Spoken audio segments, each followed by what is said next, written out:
आपके पास दुनिया भर की चीजें हैं आपके घरों के अंदर, क्या चीज नहीं है?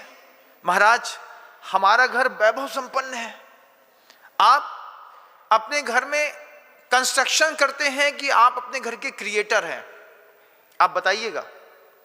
आप एक मकान भी बनवाते हैं तो आपके पास कंस्ट्रक्शन करना है ये दिमाग तो है, लेकिन क्रिएशन का दिमाग आपके पास नहीं है। आप इस चीज को समझिएगा।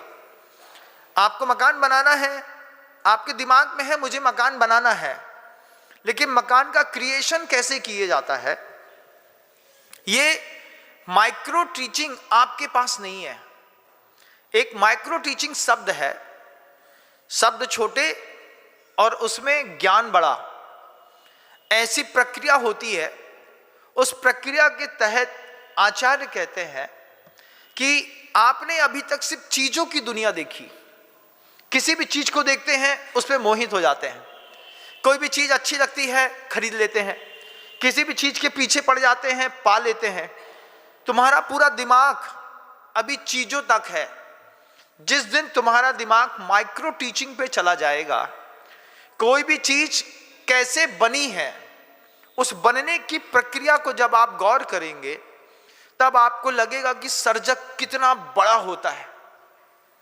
जब पहली बार कोई महिला गर्भवती होती है, पहली बार कोई महिला गर्भवती होती है और उसके गर्भ को पर्याप्त पोषण मिलता है, तो जैसे जैसे उसका गर्भ बढ़ता है वैसे वैसे उसके चेहरे पर, उसके शरीर पर कुछ एक आसमानी चीज उतर करके समा जाती है।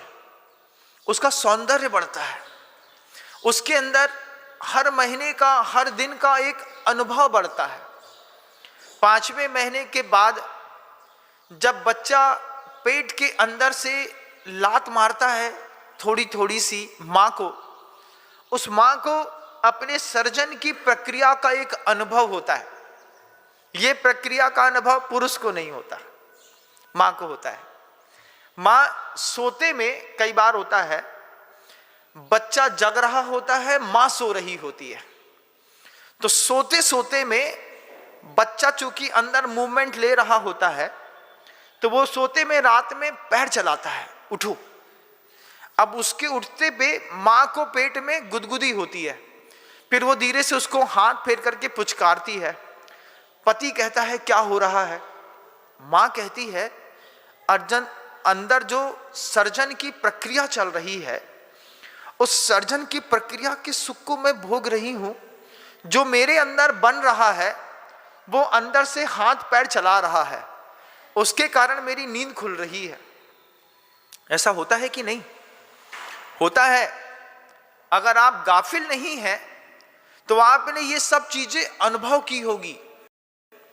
पहली बार जब कोई महिला गर्भवती होती है, वो गर्भवती महिला एक सर्जक की प्रक्रिया से गुजर रही होती है। वो एक सर्जक होती है। उसके जीवन में उसको बार बार लगता है कि मेरे जीवन से किसी का जीवन शुरू होगा। उसको बार बार लगता है मैं किसी को गति दे रही हूं, मेरे कारण कोई गतिमान हो रहा है। और इसकी प्रक्रिया में वो इतनी धार्मिक हो जाती है कि वो अपने आप को भूल करके और सिर्फ अपने बच्चे के पोषण में लग जाती है। उसको पसंद होता है बहुत अच्छा मिर्ची वाला भोजन, लेकिन जब वो सर्जक और की प्रक्रिया में रहती है तो उस प्रक्रिया के अंतर्गत वह मीठा खाना शुरू कर देती है। उसका टेस्ट नहीं है मीठा, लेकिन वो क्या करती है? मीठा खाती है। उसको पता चल जाए कि मैं जिसका सर्जन कर रही हूं उसको मिश्री और नारियल खिलाकर के खाने से वो जिसको मैं बना रही हूं, जो मेरे अंदर बन रहा है, जो मेरे अंदर गतिमान है, वो गोरा पैदा होगा। तो फिर वो ना चाहते हुए भी मिश्री खाती है, ना चाहते हुए भी नारियल खाती है, चबाती है, क्योंकि वो सर्जन की प्रक्रिया पे शामिल रहती है। ये सर्जन की प्रक्रिया अपने आप में बहुत अद्भुत होती है। आपने अभी चीजों का जीवन देखा है, आप किसी भी चीज के सर्जन का जीवन देखिए। आपको जो भी चीज प्रिय है, कौन सी चीज प्रिय है आपको, आंख बंद करके किसी एक चीज को देखिएगा। कोई चीज आपको दिखेगी जो आपकी इष्ट होगी, जो आपको अच्छी लग रही होगी। हो सकता है वो घड़ी हो सकता है वो मकान हो सकता है वो कोई स्त्री हो, स्त्री के लिए हो सकता है कोई पुरुष हो। लेकिन आप चीज को देख करके प्रभावित हैं, आपको उसकी सर्जन की प्रक्रिया पे भी जाना होगा। जब आप किसी व्यक्ति की सर्जन की प्रक्रिया पर जाते हैं, मान लीजिए आपकी 16, 18, 20, 22 साल की उम्र है, उस उम्र में आप किसी से अट्रैक्ट हैं, तो अट्रैक्ट होने पर आप उस व्यक्ति को देखते हैं, आप उस व्यक्ति की सर्जन की प्रक्रिया को नहीं देखते। अगर आप किसी मनुष्य की सर्जन की प्रक्रिया को भी देखेंगे तो फिर आपको उस इंसान के अंदर कुछ और भी दिखाई देगा। दुनिया में जितने भी लव अफेयर्स फेल होते हैं, उन लव अफेयर्स के फेल होने का सबसे बड़ा कारण है कि बच्चे चेहरा देख करके चीज से अट्रैक्ट होते हैं।